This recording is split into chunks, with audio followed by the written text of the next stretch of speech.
Hello students, welcome to our YouTube channel. तो आज जो है वो हम क्लास 9 का चैप्टर 1 डिस्कस करेंगे डिटेल में। चैप्टर 1 में हम एक्सरसाइज 1.1 से स्टार्ट करेंगे। एक्सरसाइज 1.1 स्टार्ट करने से पहले सबसे पहले हमें ये समझना ज़रूरी है कि rational numbers and irrational numbers क्या होते हैं। तो सबसे पहले हम रैशनल नंबर्स और इर्रेशनल नंबर्स क्या होते हैं इसको हम डिटेल में डिस्कस करते हैं। हमारे पास रैशनल नंबर्स और इर्रेशनल नंबर्स दोनों ही फ्रैक्शंस की फॉर्म में होते हैं। और फ्रैक्शंस जो है वो दो टाइप्स की होती हैं, एक होती है टर्मिनेटिंग फ्रैक्शन और दूसरी होती है नॉन टर्मिनेटिंग फ्रैक्शन। अब टर्मिनेट का मतलब होता है मतलब ख़त्म हो जाना या रुक जाना। कोई ऐसी फ्रैक्शन जो मतलब ख़त्म हो जाए या रुक जाए, मतलब पॉइंट के आगे कंटिन्यू नहीं हुए उसमें डिजिट, वो कहलाती है हमारे पास टर्मिनेटिंग फ्रैक्शन। अब हम टर्मिनेटिंग फ्रैक्शन की एग्जांपल्स देख लेते हैं।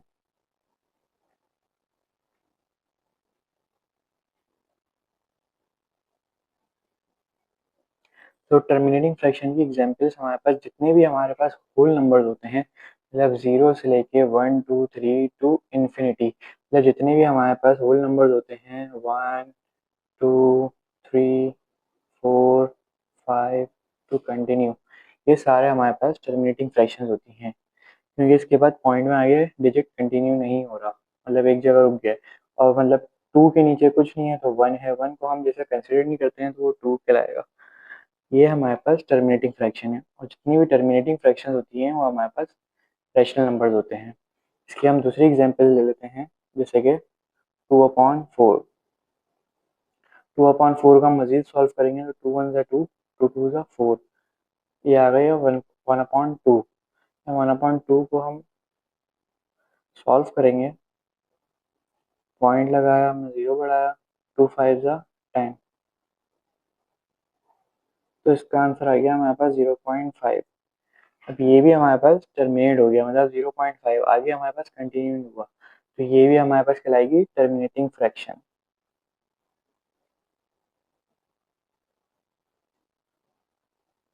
और जब टर्मिनेटिंग फ्रैक्शन है तो ये ऑलरेडी हमारे पास कहलाएगा रैशनल नंबर।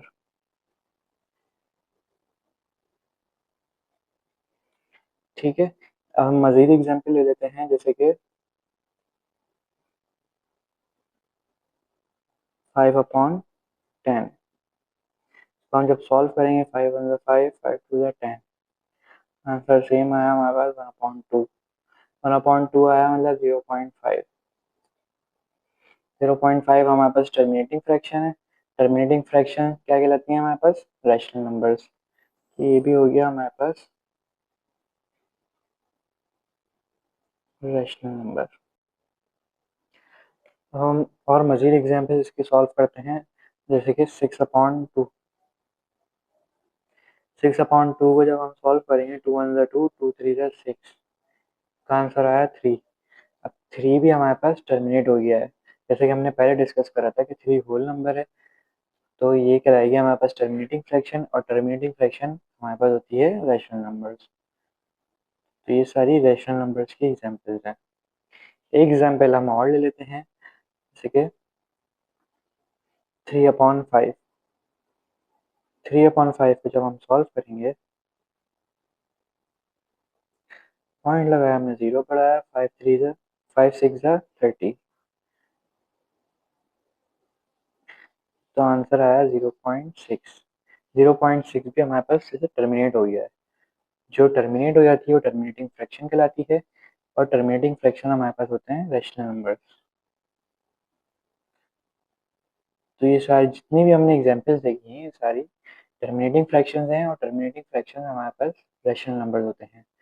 तो ये जितनी भी एग्जांपल्स हमने देखी हैं, ये सब रैशनल नंबर्स हैं, रैशनल नंबर्स कहलाते हैं। अब हम आते हैं नॉन टर्मिनेटिंग फ्रैक्शंस के ऊपर। नॉन टर्मिनेटिंग फ्रैक्शन हमारे पास दो टाइप्स की होती हैं, एक होती है रिकरिंग नॉन टर्मिनेटिंग फ्रैक्शन, और दूसरी होती है non recurring non terminating fraction. सबसे पहले हम रिकरिंग नॉन टर्मिनेटिंग फ्रैक्शन देख लेते हैं। रिकरिंग का मतलब होता है, रीअकर का मतलब होता है बार बार रिपीट होना, मतलब सेम डिजिट बार बार रिपीट होना। इसकी एग्जाम्पल हम ऐसे देख लेते हैं, जैसे कि 1/3 को जब हम सॉल्व करेंगे, पॉइंट लगाया हमने, जीरो बढ़ाया, 3 3 ज़ा 9, रिमेनिंग हमारे पास 1 बचा, फिर हमने पॉइंट बढ़ाया, 0 बढ़ाया, 3 3 ज़ा 9, रिमेनिंग हमारे पास 1 बचा, 0, 3 3 ज़ा 9, रिमेनिंग हमारे पास 1। इसका आंसर हमारे पास आ रहा है 0.3333।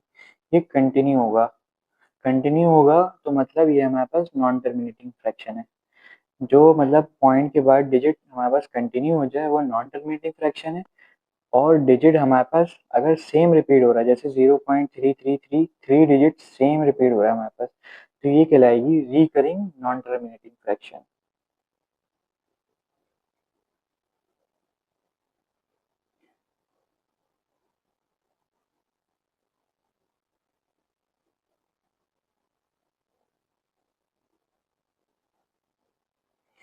ये कहलाएगी हमारे पास रिकरिंग नॉन टर्मिनेटिंग फ्रैक्शन, और रिकरिंग नॉन टर्मिनेटिंग फ्रैक्शन भी हमारे पास रैशनल नंबर्स होते हैं।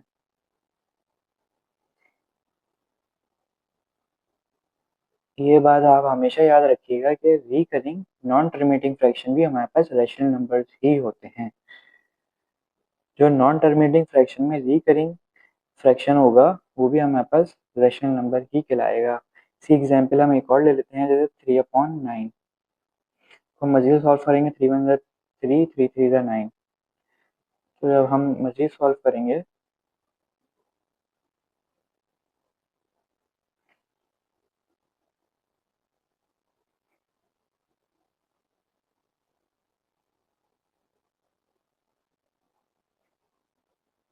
इसका आंसर भी हमारे पास सेम ही आ रहा है, 0.3333। ये कंटिन्यू हो रहा है, तो ये भी हमारे पास रिकरिंग नॉन टर्मिनेटिंग फ्रैक्शन कहलाएगी, और रिकरिंग नॉन टर्मिनेटिंग फ्रैक्शन हमारे पास रैशनल नंबर्स होते हैं। तो अब हम डिस्कस करेंगे non recurring non terminating fraction. इसके एग्जाम्पल हम लेते हैं, जैसे हमारे पास है पाई। पाई की वैल्यू आप सबको पता होगी 22/7 होती है। जब हम 22/7 को सॉल्व करेंगे, 7 3 ज़ा 21, रिमेनिंग बचा 1, पॉइंट लगाया हमने, 0 बढ़ाया, 7 1 ज़ा 7, रिमेनिंग बचा 3, 0 बढ़ाया, 7 4 ज़ा 28, रिमेनिंग बचा हमारे पास 2, 0 बढ़ाया, 7 2 ज़ा 14, रिमेनिंग बचा हमारे पास 6। तो इसका आंसर जैसे आप सब देख रहे हैं 3.142 ये आगे कंटिन्यू हो रहा है।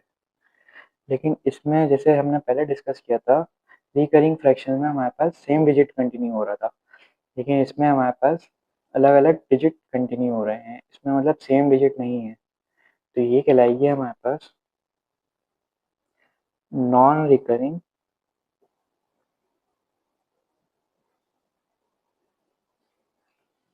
नॉन टर्मिनेटिंग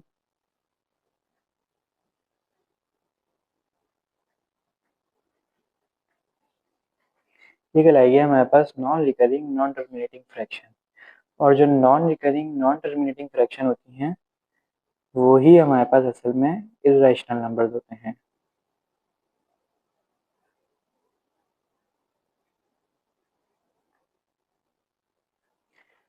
तो ये पॉइंट आपको क्लियर हो गया, मतलब non recurring non terminating fraction जो होंगी वो ही हमारे पास असल में इर्रेशनल नंबर्स होते हैं, जिसमें मतलब हमारे पास पॉइंट के बाद जो डिजिट कंटिन्यू हो रहा है वो सेम डिजिट नहीं होता है, इसमें मतलब डिफरेंट डिजिट्स कंटिन्यू होते हैं आपस में। वही हमारे पास non recurring non terminating fraction होती हैं, और वही असल में हमारे पास इर्रेशनल नंबर्स होते हैं।